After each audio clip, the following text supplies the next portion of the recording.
Salve, rapaziada, sejam muito bem-vindos a mais um vídeo aqui no canal Ele Não Disse Isso. E hoje, atendendo o pedido de muita gente, a gente vai falar da antiga casa do Corinthians, a Fazendinha. Alguém aí é da época que o Corinthians jogava no estádio da Fazendinha? A gente vai contar, vocês sabem alguma coisa sobre esse estádio? Muita gente fala, mas pouca gente sabe como realmente ele era. Então a gente vai explicar tudo isso pra vocês hoje. Já peço pra vocês se inscreverem no canal, ajuda a gente aí a bater 80 mil inscritos, falta muito pouco pra gente bater, então ajuda a gente a chegar nessa meta e posteriormente chegar nos 100 mil. Ativa o sininho para receber notificação, deixa muito like porque ajuda no compartilhamento do vídeo e eu quero ver se o estádio do Corinthians vai bater todos os outros dos rivais. Vamos ver, vou deixar esse desafio aí para vocês, vamos ver se a torcida do Corinthians aqui é forte também. Vamos embora falar desse estádio que é incrível.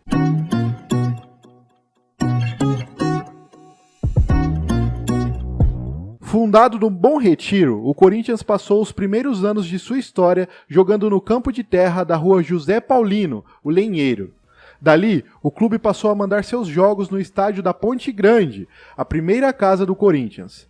A obra da Ponte Grande veio através de um esforço coletivo, quando o clube organizou um mutirão formado por diretores, associados e jogadores, para construir um campo de futebol para 10 mil pessoas.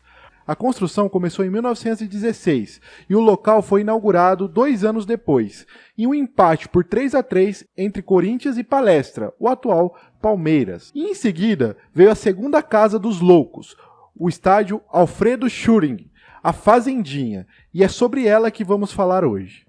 A Fazendinha é onde atualmente fica a sede oficial do clube e também conta com plena utilização para treinamentos e jogos da categoria de base, além de partida das equipes de futebol feminino do Corinthians e futebol americano do clube. Com o dinheiro da venda da primeira casa do Timão, o estádio da Ponte Grande, o clube deu entrada em 1926 em um terreno com mais de 40 mil metros quadrados no Parque São Jorge.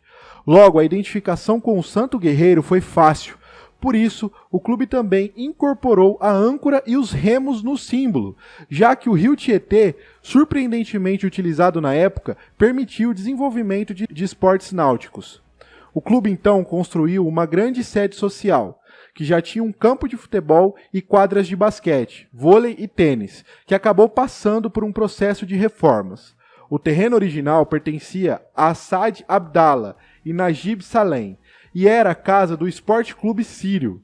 No local havia uma pequena fazenda, daí a origem do apelido Fazendinha, que se mantém até os dias de hoje. Alfredo Schuring, que hoje empresta o nome ao estádio, foi presidente do Corinthians entre 1930 e 1933. Além disso, havia ajudado no pagamento das prestações do terreno e forneceu ferros, pregos e parafusos da sua própria fabricação para que as novas arquibancadas fossem construídas. Durante os anos que Alfredo Schuring foi mandatário do clube, as arquibancadas foram construídas com materiais fornecidos pelo próprio dirigente. A partida de inauguração aconteceu 2 anos depois da compra do local, em 22 de julho de 1928, quando cerca de 2 mil pessoas assistiram ao empate por 2-2 entre a equipe paulista e o América do Rio de Janeiro. Em 29 segundos saiu o primeiro gol do Timão na Fazendinha, o mais rápido da história do estádio. Pessoas de toda São Paulo compareceram ao confronto. Na época, nem se imaginava que as arquibancadas preta e branca receberiam posteriormente mais de 33 mil torcedores num clássico contra o Santos. Na partida contra a Portuguesa de Desportos, o Corinthians conquistou o título paulista de 1928 e foi o primeiro celebrado na Fazendinha. O duelo ficou marcado por uma reclamação do adversário, alegando posição de impedimento de Gambinha no segundo gol alvinegro. Benedito Bueno, um dos dirigentes, chegou a invadir o campo armado. Neco, jogador do Corinthians, o agrediu e só não levou um tiro porque Bueno, antes do tiro, acabou sendo contido por um policial. A Portuguesa abandonou o gramado, mas ainda assim o árbitro Enéas Sagarzi deu autorização ao time da casa para dar a saída. Tanto que Neco anotou o terceiro gol, empurrando a bola para o gol vazio. Tanto o gramado como as arquibancadas passaram por reformas ao longo das décadas. Mesmo assim, partidas decisivas e clássicos estaduais não eram disputados na Fazendinha. À medida em que o futebol e o Corinthians foram se tornando populares entre os anos de 1940 e 1960, os principais jogos já tiveram que ser disputados no Estádio Municipal Paulo Machado de Carvalho, o Pacaembu, pois a Fazendinha já não comportava o grande número de torcedores.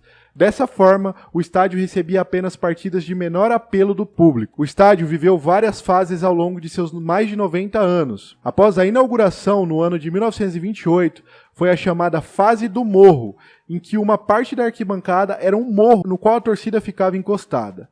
Depois, a fase das arquibancadas de madeira, que foi até 1940.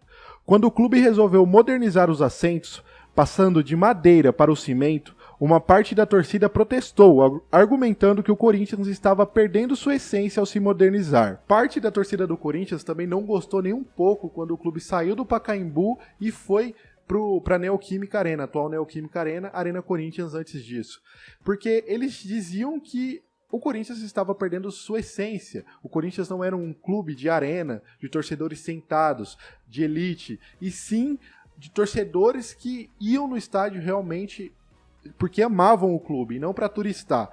Com ingressos mais baratos, a gente sabe que nessas arenas da Copa do Mundo os ingressos são muito mais caros do que antigamente, na época, como por exemplo o Corinthians mandava no Pacaembu.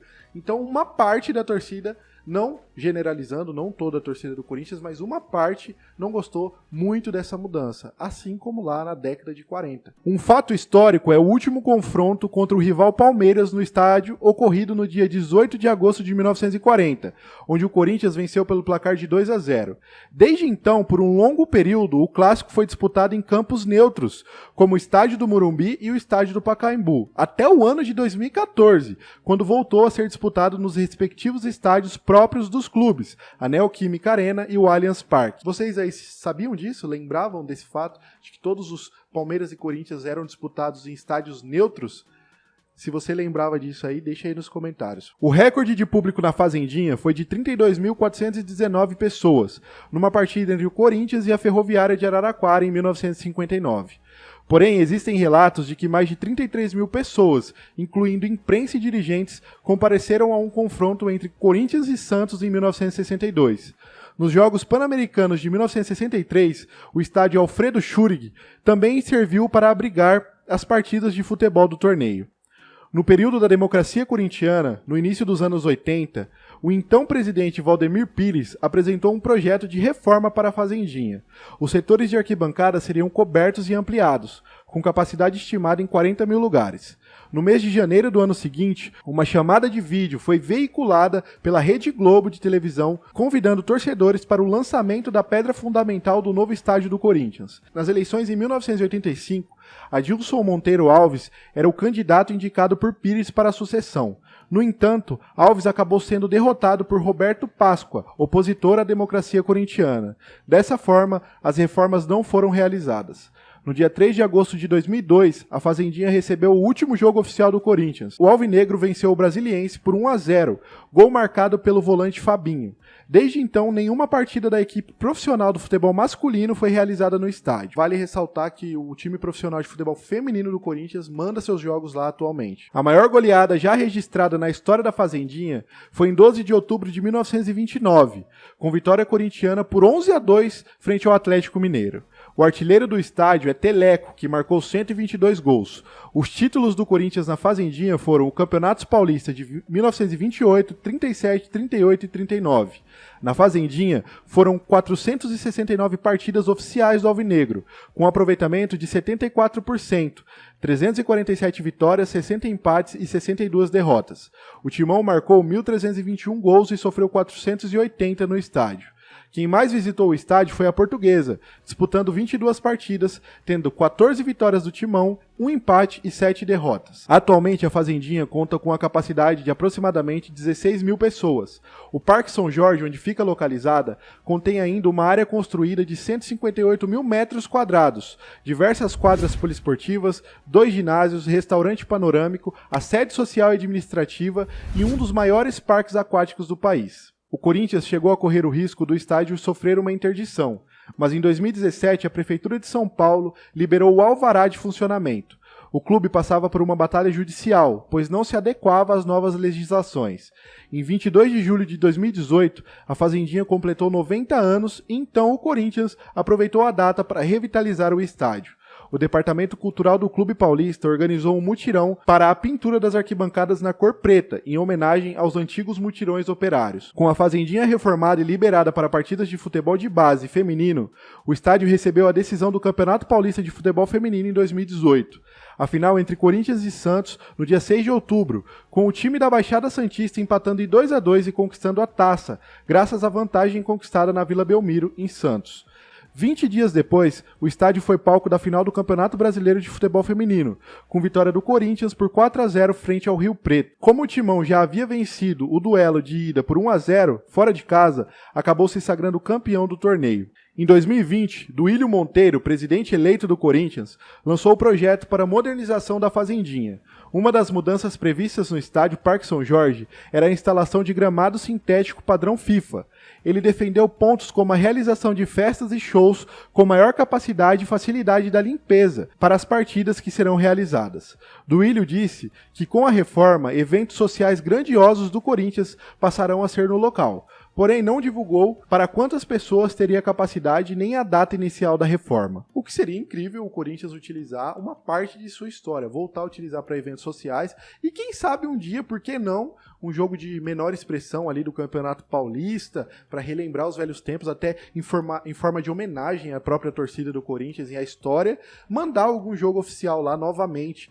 Sabemos que o Corinthians não vai voltar a utilizar a Fazendinha, porque tem uma das arenas mais modernas do país, mas em forma de homenagem aos torcedores e à sua própria história, quem sabe um dia, por que não, se revitalizado, eles mandarem algum jogo oficial lá por comemoração, pode ser até amistoso, não precisa nem ser oficial. Eu quero saber a opinião de vocês, corintianos, sobre esse estádio, sobre a história do estádio da Fazendinha, do Parque São Jorge. Deixa aí sua opinião, deixa sua sugestão também, seu like, compartilha esse vídeo, ajuda a gente a bater os 80 mil, posteriormente os 100 mil. Tamo junto, até o próximo vídeo.